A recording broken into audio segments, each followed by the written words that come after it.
आणि आज सुद्धा हा मेळावा घेण्याचं कारण लातूर लोकसभा मतदारसंघामध्ये 6 विधानसभा मतदारसंघ येतात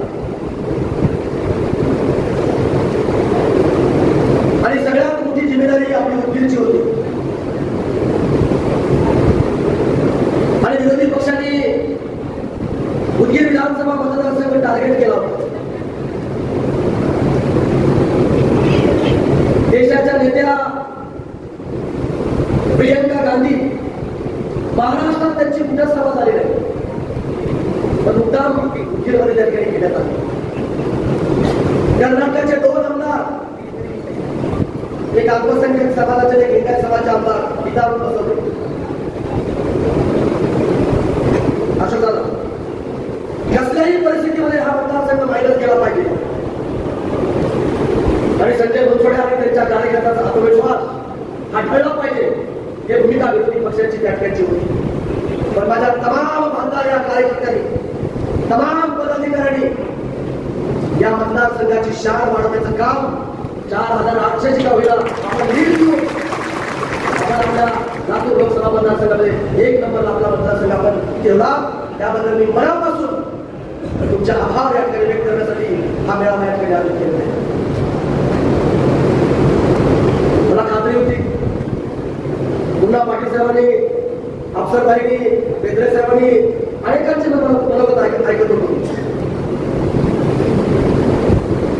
एक निगेटिव्ह भावना वेगवेगळ्या समाजामध्ये जाऊन पसरवण्याचं काम हे विरोधी पक्षाचे लोक त्या ठिकाणी करत होते. जाणीवपूर्वक खोटा प्रचार.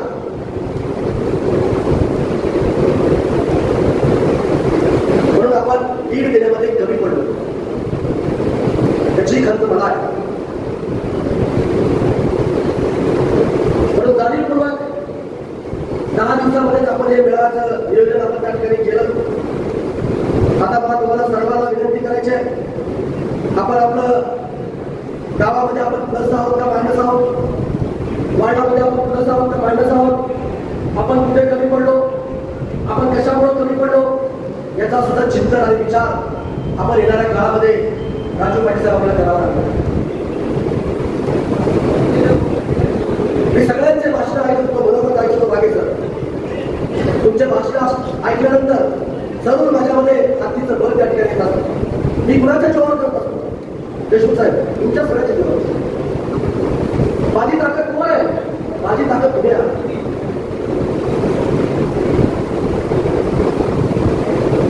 म्हणून गेली 5 वर्ष, 4.5 महिने आता शुभम, आता 5 वर्ष झाले, आता 2 महिने बाकी राहिले.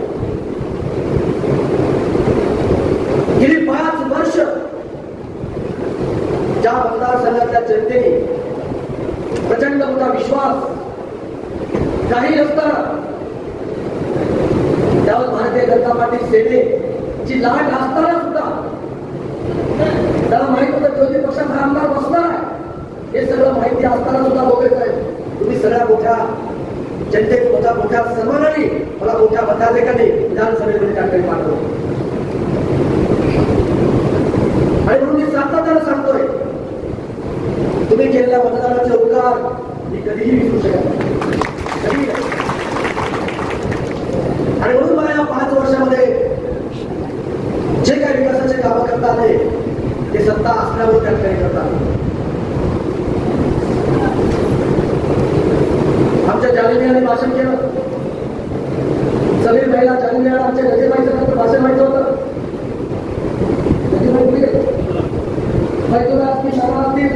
माझ्या सगळ्या अल्पसंख्याकचे बांधव भूत रचण्यासाठी आता वाडावाडामध्ये त्या ठिकाणी जात आहेत, लोकांशी चर्चा करतायत, त्यांना आलेले अनुभव मला त्या ठिकाणी सांगतायत. आणि त्या अनुभवाचा ज्या काही सूचना असतील भविष्यामध्ये त्याचं सुद्धा पालन त्या ठिकाणी जाहीर केलं जाईल. अजिबात अल्पसंख्याक समाजाने सुद्धा कसलीही काळजी करायची गरज नाही असं आमचे नेते अजितदादा आणि आता आमचं बहीण सुद्धा त्या ठिकाणी सांगितलं आहे. आज ग्रामीण भागातला माझा गावातला प्रमुख व्यक्ती इथं आलेला आहे. गावातला प्रमुख पदाधिकारी या ठिकाणी आलेले आहे. माझे इथं ज्येष्ठ पत्रकार माझे माऊली बसले. मी माऊलीला आपल्याला सांगू इच्छितो की पेरण्या चालू आहे, पाऊस चांगल्या पद्धतीने झालाय, देवाने खूप आनंदीत आपल्याला ठेवलंय. जेवढे सगळे शेतातले कामं असताना सुद्धा 4 दिवसापुढे आम्ही ठरवलं की फक्त बूथ प्रमुखांचा मेळावा घ्यायचा. पुणे गावामध्ये कशा पद्धतीने मतदान झालंय, काय आपल्याला अडचणी आल्या, भविष्यात काय तुमच्या अडचणी सोडवायच्या, याच्याकरता 12 दिवशी बैठक होती. पण इथं आहे तर रामभाऊ मला दिसलं जागा पुरत नाही. जेवढे या सभा मंडपामध्ये जेवढे पदाधिकारी उपस्थित आहेत त्याच्या 3 पटीने पदाधिकारी बाहेर उपस्थित आहेत. आणि म्हणून बालाजीराव, तुम्ही तालुक्याचे प्रमुख वसंतराव, तुम्ही कार्यकर्ते अध्यक्ष, ज्ञानीबेन तुम्ही अध्यक्ष आणि शशिकांत जोशी तुम्ही कार्याध्यक्ष. पण तुमच्या सोबतीला ही जेवढी एवढी मोठी फौज होती, हा भूत रचनेचा मेळावा तुम्ही यशस्वी केला, त्याबद्दल या भागाच्या लोकप्रतिनिधी म्हणून तुम्हाला सगळ्या पदाधिकाऱ्यांचं मनापासून अंतकरणापासून मी तुमचे आभार व्यक्त करतो. आता आपल्याला काफी बहुत चालत नाही हा साहेब.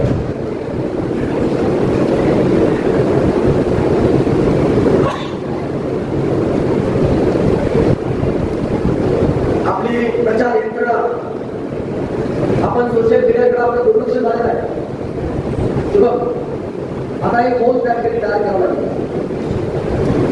मी कालचा एक पोस्ट बघितली, आष्टावरती होती. अनेक दिवसापूर्वी नितीन गडकरी साहेबांनी तो रस्ता मंजूर केला होता, पण त्याला निधीची गरज होती. आणि म्हणून मी त्यावेळेस राज्यमंत्री झालो. त्यावेळेस MSRDC खात्याचा जॉईंट चेअरमन म्हणून माझी त्या ठिकाणी निवड झाली आणि त्या खात्याच्या अंतर्गत तो रस्ता करण्याचं काम त्या ठिकाणी केलं. आणि मग त्या गडकरी पाठीवरती थोडंसं नाल्या केल्या असल्यामुळं दुकानदारांनी त्या नाल्या उजवल्या गेल्या, त्याच्यामुळे थोडंसं देशमुखांनी पाणी साचलं. लगेच विरोधक हे संजय मंडळीचा विकास, हे रस्ता त्याला दिसला नाही, फक्त तेवढं डबकं दिसतो. त्यांचंही बरोबर आहे.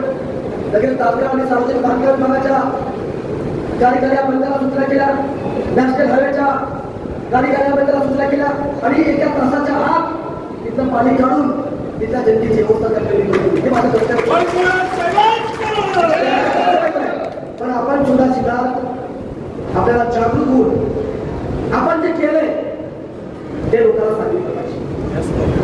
गावागावामध्ये, घराघरामध्ये जाऊन आपल्या गावात काय झालंय, आपल्या तालुक्यात काय झालंय, आपण सर्व समाज घटकाला घेऊन जातो करे ही भूमिका आपल्या सर्व समाज घटकापर्यंत सांगण्याचं काम तुम्ही सर्व पदाधिकारी त्या ठिकाणी आपल्याला करायचं.